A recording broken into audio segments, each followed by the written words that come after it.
এদিকে দেখো আমি আর আমার শাশুড়ি মা ব্রাশ করছি, ওদিকে মামি রুটি আর সুজি খেতে ডাকছি। এদিকে আমার বর চলে গেছে ডুমুর পাড়তে, ডুমুর ওদিকে পাড়ছে দেখো। তারপরে চলে এলাম পেয়ারা পাড়তে। আমি বলছি বাগানে চোর ঢুকেছে, ও বলছে এটা আমার মামাদের বাগান। ঠিক আছে তুমি যতই রাখো কেউ আসবে না। তারপরে এদিকে দুজনে একটু মজা করলাম। তারপরে ও ডুমুরটা দেখো মামি এদিকে ছাড়াতে বসে গেছে, ওদিকে আমার শাশুড়ি মা চাল ছাড়াচ্ছে। কে কে ডুমুর খেতে ভালোবাসো অবশ্যই কমেন্ট করো, ডুমুরের কষা। ওদিকে ওদিকে দেখো আমার শাশুড়ি মা এদিকে চাল ছাড়াচ্ছে, আমি ওদিকে মাংস ধুতে চলে গেলাম। এদিকে মামি সব জোগাড় করে নিল, টমেটো, আলু, পেঁয়াজ সব কেটে কুটে জোগাড় গুছিয়ে নিয়েছে। ওদিকে মামি রান্না বসিয়ে দিয়েছে, আমি এদিকে স্নান করতে চলে গেলাম। দেরি হয়ে যাচ্ছে যেহেতু স্নান করে পুজো দিতে হবে। এদিকে আমার স্নানও কমপ্লিট।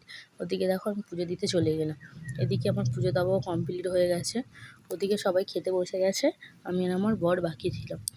আমাদের ডুমুরের তরকারি আর মাংসের তরকারি কেমন হলো অবশ্যই কমেন্ট করো। টাটা। আমার ভিডিওটা যদি ভালো লেগে থাকে অবশ্যই লাইক করে যেও।